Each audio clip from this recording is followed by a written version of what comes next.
2 ans. 2 ans séparent la plus grande victoire navale de Louis XIV de son plus grand désastre. 2 ans après la victoire magistrale de Béveziers, 15 des plus beaux vaisseaux de la marine royale brûlent sur les côtes normandes. Malheureusement beaucoup plus connue que la victoire française de Béveziers, dont nous avons parlé dans une précédente émission, le désastre de la Hougue est aussi le vrai point de départ de la domination britannique sur les mers.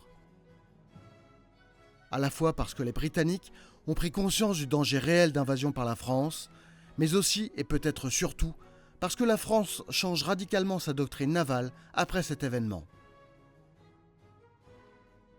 Pourtant, quelques jours avant ce désastre, eut lieu la grande bataille de Barfleur. Cette bataille, lors de laquelle la flotte de Tourville battait les Alliés à moins de 1 contre 2, fut qualifiée de triomphe français par le célèbre théoricien naval américain Alfred Mahon.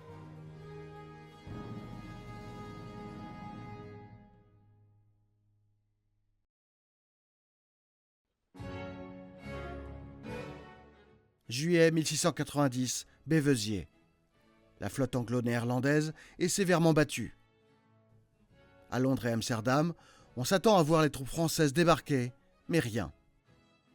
Car côté français, rien n'a été prévu pour exploiter la victoire tactique à Béveziers. Et si la flotte alliée était battue, elle n'était pas détruite. Or, avec l'état des finances françaises, une longue guerre d'usure navale était impossible, d'autant que la France ne disposait que d'un nombre relativement limité de matelots, quand les Anglo-Hollandais pouvaient facilement en réunir le double. Alors, le marquis de Bonrepos, intendant général de la marine, imagine un plan ambitieux. Débarquer un corps expéditionnaire de 25 000 soldats, commandé par le roi catholique déchu d'Angleterre Jacques II, près de l'île de Wight, puis marcher directement sur Londres, au moment où Guillaume d'Orange, le vrai roi d'Angleterre, combattait sur le continent. Dans ce plan, la flotte de Tourville doit protéger la traversée. Mais il y a un petit problème, la flotte. Car avec la mort de Seignelay, remplacé par le médiocre Pontchartrain, la marine n'est plus soutenue. La guerre contre l'Europe vide les caisses du royaume de France et l'essentiel part pour l'armée de terre. Le plan prévoyait 70 vaisseaux de ligne, Tourville n'en a que 44 à sa disposition, mal équipés et en sous-effectif. En effet, en voulant rejoindre Brest depuis Toulon, l'escadre du Ponant, 16 vaisseaux commandés par d'Estrées, a subi une violente tempête l'obligeant à réparer en Espagne.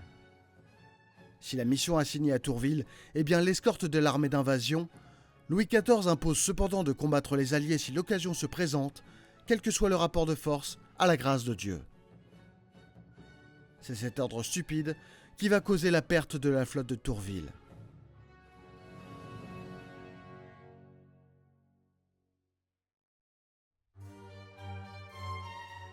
Côté anglais, la défaite de Béveziers avait été un choc profond.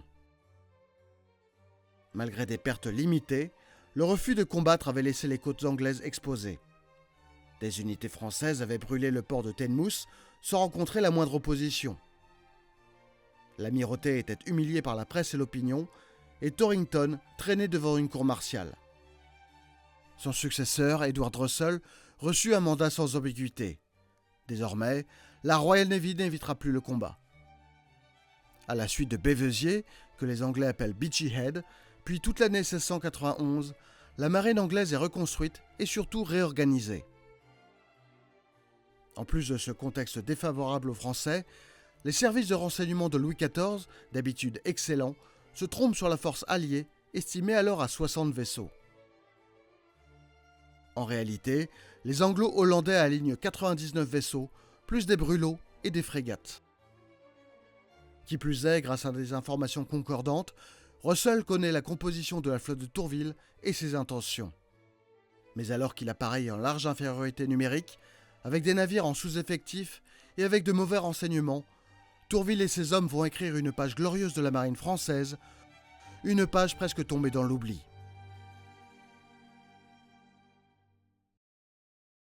Le saviez-vous ? Lors de la Seconde Guerre mondiale, le cuirassé Graf Spee s'approchait des navires de commerce avec un faux pavillon jusqu'à l'instant de l'abordage. Avant lui, corsaires et forbans le faisaient déjà depuis plusieurs siècles auparavant. hisser un faux pavillon, se faire passer pour un allié, endormir la méfiance, puis frapper. Cette ruse-là n'a jamais disparu, elle a simplement changé d'océan. Aujourd'hui, elle navigue dans les eaux troubles d'Internet et on appelle ça l'hameçonnage. C'est précisément pour ça que cette vidéo est réalisée en collaboration avec NordVPN. Avec le lien en description et en commentaire épinglé, vous profitez d'une offre exclusive et de 4 mois offerts. Un faux email de votre banque, une fausse boutique en ligne, un lien qui paraît parfaitement légitime, autant de fausses couleurs hissées pour vous aborder. L'antivirus nouvelle génération intégré à NordVPN, lui, joue le rôle de la vigie dans la une. Il reconnaît ces faux pavillons, sites d'arnaque, liens d'hameçonnage, fichiers vérolés, et les intercepte à la source, souvent avant même que la menace n'atteigne votre appareil. Quant au VPN, il reste la coque sur laquelle tout repose. Il n'a pas disparu. Sur un Wi-Fi public, CESO où rôdent les guetteurs indiscrets, il chiffre vos communications comme autant de signaux codés, illisibles pour quiconque surveille le trafic. Un seul abonnement, plusieurs défenses réunies dans une même application. Un tout-en-un qui désigne le VPN, l'antivirus nouvelle génération et toutes les autres fonctionnalités disponibles dans l'application NordVPN selon le forfait choisi. Alors, avant de reprendre le large, mettez votre équipage à l'abri avec 10 appareils protégés, smartphone, TV connecté, tablette, et rendez-vous sur NordVPN en cliquant sur le lien en description. Une offre exclusive, 4 mois offerts, et c'est totalement sans risque grâce à la garantie de remboursement de 30 jours. Le lien est en description et en commentaire épinglé. Bon vent et gardez l'œil sur les pavillons.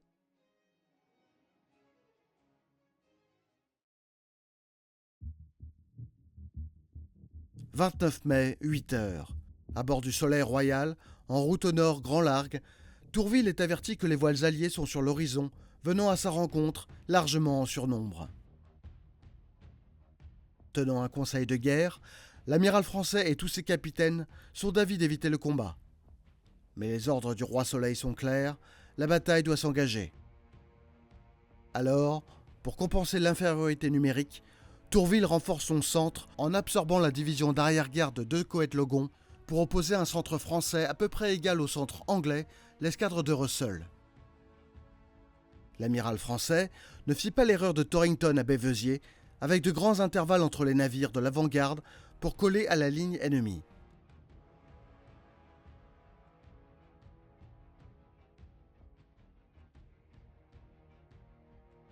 Cependant, à l'avant-garde, les 14 vaisseaux de Nesmond font face aux 26 Hollandais de Van Almond. À l'arrière-garde, les 14 vaisseaux de Gabaret affrontent théoriquement les 29 vaisseaux anglais de Carter, mais au début de la bataille, la ligne anglaise est mal formée. Vers 10h, la ligne française vire au sud, conservant l'avantage du vent, et les deux lignes entrent en contact. Avant la bataille, Russell ordonna à Van Almond de prendre le vent sur l'ennemi dès que possible. C'est-à-dire ici, enrouler l'avant français comme Tourville l'avait fait à Bévesier. Malheureusement pour Van Almond, le vent tomba et les Hollandais ne purent appliquer les ordres du commandant en chef. Sans vent, ce sont donc les chaloupes qui doivent remorquer à la rame les immenses vaisseaux à voile et le combat fait rage à un écart de 120 mètres. Vers 13h, le vent se lève de nouveau avec une brise de nord-ouest. À l'arrière, le vice-amiral Chauvel remarque le premier ce changement favorable et ordonne à son vaisseau amiral de venir au lof. Il perce la ligne française à 10 navires de la queue, séparant Gabaret et Panetier du reste de la flotte de Tourville. Carter limite et 2 heures de violents combats suivirent. Heureusement pour les Français, Rooke et Ashby, l'arrière-garde anglaise, sont en retard et ne peuvent rejoindre Carter. Dans la bataille, les navires de Carter sont gravement endommagés. Les Français se battent comme des lions malgré leur infériorité numérique. À l'avant, les Hollandais profitent aussi du changement de vent pour forcer les navires français de tête à virer. Almond tentait depuis le début de prendre de l'avance sur la flotte française environ de bord, mais la faiblesse du vent l'en empêche et surtout, les Français font exprès de refuser l'avant-garde. C'est-à-dire ici qu'ils profitent du vent pour maintenir les Hollandais à longue portée. Finalement, les Hollandais parviennent à percer la ligne française, coupant le navire de tête, le Bourbon, puis virer au vent de l'ennemi. L'escadre de d'Amfreville vire au nord pour conserver sa cohérence, et c'est cette manœuvre qui va sauver le Soleil Royal de Tourville. Car à ce moment-là, le Soleil Royal et ses 107 canons au centre se battaient seuls avec rage contre le Britannia, le London et le St Andrews, ainsi que des brûlots. Vers 14 heures, alors que le vent tourne au nord-nord-ouest, 5 navires français frais et quasi intacts de l'escadre de d'Amfreville en profitent donc pour se placer autour du Soleil Royal et repousser Russell dans une bataille à bout portant d'1 heure. Le Soleil Royal, qui avait perdu son grand perroquet et sa grand voile, est alors remorqué vers l'ouest, poursuivi par le Britannia de Russell, le London et le St Andrew. Jusqu'à 16 heures, une fantastique mêlée a lieu au centre. Au nord, Rooke et Ashby, toujours en retard, ne profitèrent pas de la situation pour terminer l'encerclement des Français, à la grande surprise de Tourville et à la grande colère de Chauvel.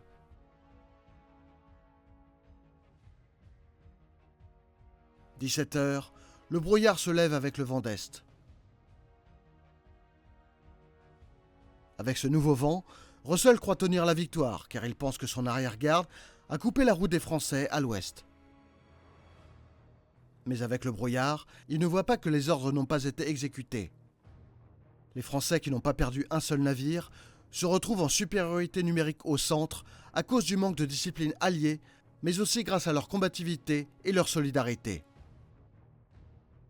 18 heures, le courant devient fort, entraînant tous les navires vers l'est de la Manche. C'est ce moment que Tourville choisit pour faire mouiller sa flotte. Chauvel suit l'exemple français, mais la division Carter et le HMS Sandwich dérivent entre les lignes françaises et sont violemment canonnés. Pris sous le feu croisé, l'amiral Carter perd la vie et ses navires sont criblés de boulets. À son tour, Chauvel décide de couper les câbles d'ancre. Ces vaisseaux dérivent alors à travers les intervalles de la ligne française pour rejoindre le reste de la flotte alliée, prenant de grandes bordées françaises au passage. Plus tard, Russell et Tourville estimèrent tous deux cette manœuvre comme une erreur. En effet, sans cette manœuvre, les Français n'auraient pas pu s'échapper. Il est alors 22 heures passées et la bataille de Barfleur est terminée.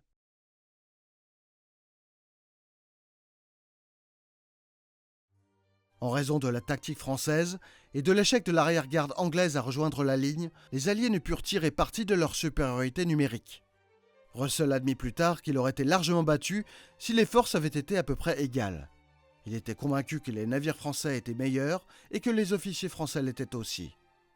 Au final, à 1 contre 2 pendant 12 heures, 44 vaisseaux français ont absorbé le feu de la quasi-totalité de la puissance navale coalisée de l'Angleterre et de la Hollande. Chaque vaisseau français a combattu à 1 contre 2 ou 1 contre 3 sans qu'aucun navire ne soit perdu, alors que 2 vaisseaux anglais ont coulé, voire plus selon les sources, ainsi qu'une dizaine de brûlots et de frégates. Au bout de ce terrible combat, la marine française n'est pas battue, mais les pertes sont sévères, avec près de 1700 morts ou blessés. L'équipage du Soleil Royal perd 500 de ses 900 marins après avoir coulé 5 brûlots. La flotte française est à court de munitions et ses équipages épuisés. Du côté allié, le bilan est extrêmement lourd. Les Anglais et les Hollandais comptent près de 5000 morts et 1700 blessés, dont le contre-amiral Carter tué dans l'action. Plusieurs vaisseaux, dont le Britannia, sont gravement endommagés, 2 coulés au moins, et Russell doit détacher 3 navires vers les ports pour réparation. Par ailleurs, plusieurs capitaines sont gravement blessés.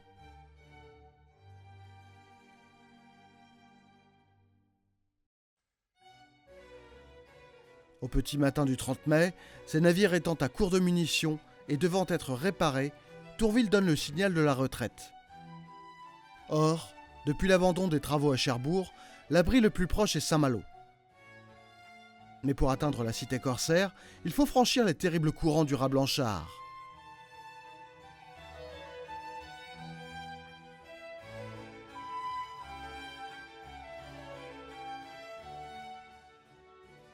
« 22 vaisseaux, les moins endommagés, y parviennent, tandis que 2 autres se réfugient au Havre et 3 rentrent à Brest en passant par l'Écosse. Les 13 autres, avec Tourville, sont à l'est du Cap, bloqués par des courants qui ne peuvent forcer. Alors que le courant devient de plus en plus puissant, les ancres chassent, c'est-à-dire qu'elles ne crochent plus au fond, et les navires sont forcés de couper les câbles et de fuir vers l'est, vers les côtes du Cotentin. Sans ancre, Tourville, poussé vers la flotte alliée par le courant, ne peut qu'échouer ses navires. 3 des plus endommagés, dont le Soleil Royal, s'échouent à Cherbourg. Les 10 autres atteignent la rade de Saint-Valahougue, où 2 vaisseaux de la division de Nesmond sont déjà échoués, soit 12 vaisseaux au total. Cherbourg n'a pas de fortification solide. Vauban avait insisté des années auparavant sur la nécessité de fortifier le Cotentin. Ses adversaires à la cour l'avaient emporté et les travaux avaient été interrompus. Les quelques canons de la ville tiennent les attaquants à distance quelques heures, mais dans l'après-midi du 1er juin, les chaloupes du vice-amiral de Laval passent en force. Elles s'approchent des épaves et incendient les navires français. Le Soleil Royal, le navire amiral de la flotte française, disparaît dans un brasier visible à plusieurs kilomètres.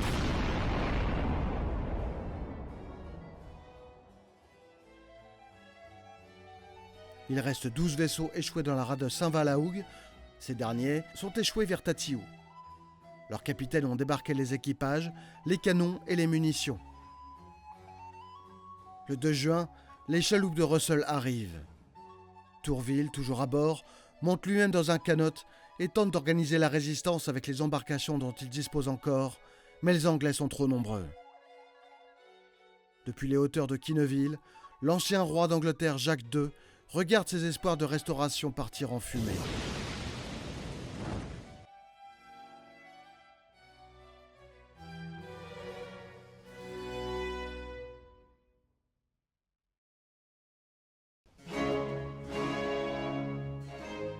Dans la culture populaire, la hougue sonne comme la destruction totale de la marine française. Or, comme souvent dans pareil cas, c'est assez faux. Si la hougue est effectivement une catastrophe, les équipages, c'est-à-dire le plus important, ont été presque entièrement sauvés. La proximité des côtes françaises a permis de débarquer la quasi-totalité des marins avant la destruction des vaisseaux. À une époque où un équipage expérimenté représente des années de formation, c'est une considération stratégique majeure. Ensuite, la flotte continue d'exister. 22 vaisseaux sont à Saint-Malo. Les groupes de Gabaret et Nesmond ont rejoint Brest par des routes détournées et dès 1693, les vaisseaux perdus furent remplacés par des neufs, renommés d'ailleurs en l'honneur des navires perdus. À un moment où Louis XIV était vainqueur partout sur Terre, l'exploitation de cette catastrophe par la propagande anglo-hollandaise fut cependant déterminante pour la postérité. Et comme souvent, le discours anglais fonctionna.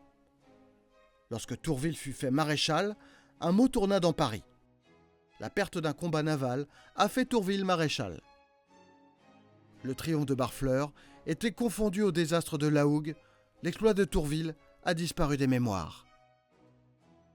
Contrairement à ce qui a été longtemps véhiculé, Louis XIV ne blâma jamais Tourville, au contraire, très satisfait de Barfleur. L'historien et théoricien naval Alfred Mahan, peu suspect de francophilie, a estimé que Tourville avait remporté à Barfleur la plus éclatante victoire du XVIIe siècle, mais ce jugement est rarement cité. Les historiens ont voulu voir dans la hougue le tournant de la politique maritime de Louis XIV et la fin de la stratégie d'escadre au profit de la guerre de course. Ils opposèrent une marine des 2 Colbert à celle des 2 Pontchartrain. Si c'est globalement vrai pour des raisons spécifiques, il ne faut pas oublier que le vaisseau de la hougue fut reconstruit en un temps record et c'est en 1695 que la marine française atteignit son apogée en termes de nombre de vaisseaux. Les 15 vaisseaux perdus à la hougue sont remplacés dès l'année suivante et la marine royale n'est donc pas morte. Qui plus est, dès l'été 1693, Tourville est de retour. À la tête de 70 vaisseaux de ligne, il mouille dans la baie de Lagos au Portugal pour intercepter le convoi annuel de Smyrne, un immense rassemblement de navires marchands anglais et hollandais à destination du Levant et de la Méditerranée. Ce grand convoi est escorté par une poignée de vaisseaux de guerre sous le commandement du vice-amiral Rooke. Le 27 juin 1693, au large de Lagos donc, Tourville fonce sur le convoi avec la totalité de sa force. Les 2 vaisseaux hollandais d'escorte se sacrifient héroïquement pour donner aux marchands le temps de se disperser. Mais ce sacrifice ne peut pas arrêter une flotte de 70 vaisseaux. 90 navires marchands sont perdus, dont 40 capturés. La valeur des prises est alors estimée à 30 millions de livres. La City de Londres juge d'ailleurs le désastre pire que le grand incendie qui détruisit la capitale anglaise 27 ans plus tôt. Lagos ne rend pas la hougue évidemment, mais Lagos montre que la machine de guerre navale française, même éprouvée, reste capable de frapper l'adversaire là où il est vulnérable. C'est la leçon que Pontchartrain en tire et qui va orienter la stratégie navale française vers la guerre de course pour le reste du conflit, voire les décennies suivantes. Tourville meurt à Paris en 1701 à 58 ans, emporté par la tuberculose. Il n'a pas repris la mer depuis la paix de Ryswick en 1697 et a passé ses dernières années à travailler au système de signaux navals, ce code de communication entre vaisseaux qu'il avait perfectionné et qui restera en usage pendant des décennies. L'amiral Russell fut l'un des premiers à lui rendre hommage, et tous, français, anglais ou hollandais, reconnurent l'un des plus grands hommes de mer de l'histoire.